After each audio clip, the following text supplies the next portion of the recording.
लक्ष्मण के जाने के पश्चात रावण को अवसर मिल गया। वह ब्राह्मण भिक्षुक का वेश धारण कर रावण सीता के पास आया और बोला, हे सुंदरी, तुम कोई वन देवी हो या लक्ष्मी अथवा कामदेव की प्रिया स्वयं रति हो। इस पृथ्वी पर तो मैंने तुम्हारे जैसी रूपवती लावण्यमयी युवती मैंने आज तक इस संसार में नहीं देखा है। तुम कौन हो, किसकी कन्या हो और इस वन में किस लिए निवास कर रही हो? कहाँ ये तुम्हारा तीनों लोकों में सबसे सुंदर रूप, तुम्हारी सुकुमारता, और कहाँ इस दुर्गम वन में निवास? ये स्थान तो इच्छानुसार रूप धारण करने वाले भयंकर राक्षसों का निवास स्थान है। तुम यहाँ से चली जाओ, तुम यहाँ रहने योग्य नहीं हो। सीता ने कहा, हे ब्राह्मण, मेरा नाम सीता है। मैं मिथिल नरेश जनक की पुत्री और अयोध्यापति दशरथ के ज्येष्ठ पुत्र श्री रामचंद्र की पत्नी हूँ। पिता की आज्ञा से मेरे पति अपने भाई भरत को अयोध्या का राज्य देकर 14 वर्ष के लिए वनवास कर रहे हैं। उन पराक्रमी सत्यपरायण वीर के साथ मेरे तेजस्वी देवर लक्ष्मण भी हैं। आप अतिथि हैं, अतः इस आसन पर बैठकर यह जल और फल ग्रहण कीजिए। मेरे पति अभी आते ही होंगे। अब आप बताइए महात्मन, आप कौन हैं और यहाँ किस उद्देश्य से पधारे हैं? सीता का प्रश्न सुनकर रावण गरज कर बोला, हे सीते, मैं तीनों लोकों 14 भुवनों का विजेता महाप्रतापी लंकापति रावण हूँ, जिसके नाम से देवता, दानव, यक्ष, किन्नर, गंधर्व, मुनि सभी भयभीत रहते हैं। इंद्र, वरुण, कुबेर जैसे देवता जिसकी सेवा करके अपने आप को धन्य समझते हैं। मैं तुम्हारे लावण्यमय सौंदर्य को देखकर अपनी सुंदर रानियों को भी भूल गया हूँ और मैं तुम्हें ले जाकर अपनी भार्या बनाना चाहता हूँ। हे मृगलोचने, तुम मेरे साथ चलकर नाना देशों से आई हुई मेरी अत्यंत सुंदर रानियों पर पटरानी बनकर शासन करो। मेरी नगरी लंका की सुंदरता को देखकर तुम इस वन के कष्टों को भूल जाओगी, इसलिए मेरे साथ चलने को तैयार हो जाओ। रावण का नीचतापूर्ण प्रस्ताव सुनकर सीता क्रुद्ध स्वर में बोली, हे अधम राक्षस, तुम परम तेजस्वी, अद्भुत पराक्रमी और महान योद्धा रामचंद्र के पराक्रम को नहीं जानते, इसीलिए तुम मेरे सम्मुख ये कुत्सित प्रस्ताव रखने का दुस्साहस कर रहे हो। अरे मूर्ख, क्या तू वनराज सिंह के मुख में से उसके दांत उखाड़ना चाहता है? तेरे सिर पर काल नाच रहा है, इसीलिए तू ये घृणित प्रस्ताव लेकर यहाँ आया है। तेरी मृत्यु ही तुझे यहाँ लेकर आई है।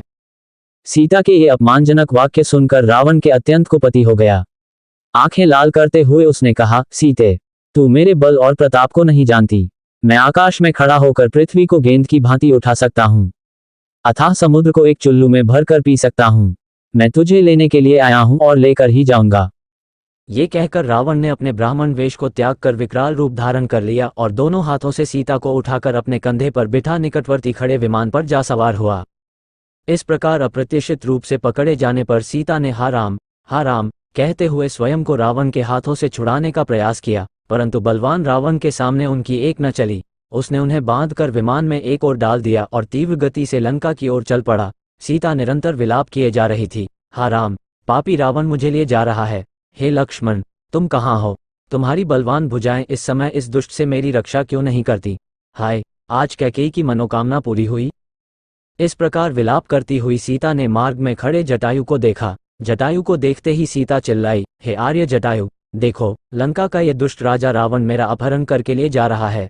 इस नराधम से आप मेरी रक्षा करने में आप असमर्थ हैं, क्योंकि यह बलवान है और अनेक युद्धों में विजय पाने के कारण इसका दुस्साहस बढ़ा हुआ है। आप रावण द्वारा मेरे हर लिए जाने का यह वृतांत मेरे पति से तो अवश्य ही कह देना। सीता की करुण पुकार सुनकर जटायु ने उस ओर देखा तथा रावण को सीता सहित विमान में जाते देख बोले, अरे रावण, तू एक पर स्त्री का अपहरण करके ले जा रहा है। अरे लंकेश, यह महाप्रतापी श्री रामचंद्र जी की भार्या है। एक राजा होकर तू ऐसा निंदनीय कर्म कैसे कर रहा है? राजा का धर्म तो पर स्त्री की रक्षा करना है। तू काम के वशीभूत होकर अपना विवेक खो बैठा है। छोड़ दे राम की पत्नी को। हे रावण, मेरे समक्ष तू सीता को नहीं ले जा सकता। प्राण रहते तक मैं सीता की रक्षा करूंगा। ठहर, मैं अभी आता हूं तुझसे युद्ध करने। जटायु के इन कठोर अपमानजनक शब्दों को सुनकर रावण उसकी ओर झपटा, जो सीता को मुक्त कराने के लिए विमान की ओर तेजी से बढ़ रहा था। विशालाकार दो पर्वतों की भांति वे एक दूसरे से टकराए। क्रुद्ध जटायु ने अपने पराक्रम से 2 बार रावण के धनुष को तोड़ डाला, उसके रथ को तहस नहस कर डाला और रावण के सारथी का वध कर डाला। उन्होंने मार मार कर रावण को घायल कर दिया। घायल होने के बाद भी रावण वृद्ध और दुर्बल जटायु से अधिक शक्तिशाली था। अवसर पाकर उसने जटायु की दोनों भुजाएं काट दी। पीड़ा से व्याकुल होकर मूर्छित हो वह पृथ्वी पर गिर पड़ा। जटायु को भूमि पर गिरते देख जानकी हा राम, हा लक्ष्मण कहकर विलाप करने लगी। रावण ने सीता को उसके केश पकड़कर उठा लिया और आकाश मार्ग से लंका की ओर उड़ने लगा। उस समय उन्नत भाल वाली, सुंदर कृष्ण केशों वाली, गौरवर्णा, मृगनयनी जानकी का सुंदर मुख रावण की गोद में पड़ा ऐसा प्रतीत हो रहा था जैसे पूर्णमासी का चंद्रमा नीले बादलों को चीरकर चमक रहा हो।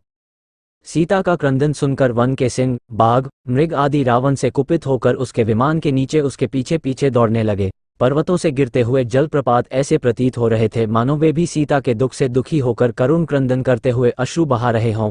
श्वेत बादल से आच्छादित सूर्य भी ऐसा प्रतीत हो रहा था जैसे अपनी कुलवधू की दुर्दशा देखकर उसका मुख श्रीहीन हो गया हो। सब सीता के दुख से दुखी हो रहे थे। दुष्ट रावण से मुक्ति का कोई उपाय न देखकर सीता दीनतापूर्वक परमात्मा से प्रार्थना करने लगी, हे परमपिता परमात्मा, हे प्रभो, मेरी रक्षा करो, रक्षा करो, हे सर्वशक्तिमान। इस समय मेरी रक्षा करने वाला तुम्हारे अतिरिक्त और कोई नहीं है। हे दयामय, मेरे सतीत्व की रक्षा करने वाले केवल तुम ही हो। मार्ग में सीता ने नीचे एक पर्वत पर 5 वानरों को बैठे देखा। उनको देखकर सीता ने ये सोचकर कि शायद ये राम को मेरा समाचार बता सकें, अपने सुनहरे रंग की रेशमी चादर में वस्त्र आभूषण बांधकर उसे उन वानरों के बीच गिरा दिया। तीव्र गति से उड़ने में व्यस्त रावण को सीता के इस कार्य का बोध नहीं हो पाया।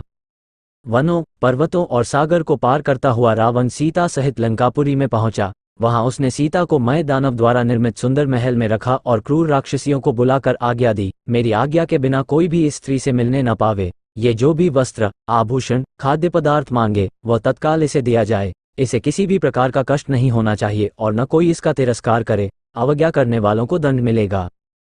इस प्रकार राक्षसनियों को आदेश देकर अपने महल में पहुंचा। वहां उसने अपने 8 शूरवीर सेनापतियों को बुलाकर आज्ञा दी, तुम लोग जाकर दंडक वन में रहो। हमारे जनस्थान को राम लक्ष्मण नामक 2 तपस्वियों ने उजाड़ दिया है। तुम वहां रहकर उनकी गतिविधियों पर दृष्टि रखो और उनकी सूचना मुझे यथाशीघ्र देते रहो। अवसर पाकर उन दोनों की हत्या कर डालो। मैं तुम्हारे पराक्रम से भली भांति परिचित हूं, इसीलिए उन्हें मारने का दायित्व तुम्हें सौंप रहा हूं। उन्हें इस प्रकार आदेश देकर वह कामी राक्षस वासना से पीड़ित होकर सीता से मिलने के लिए चल पड़ा।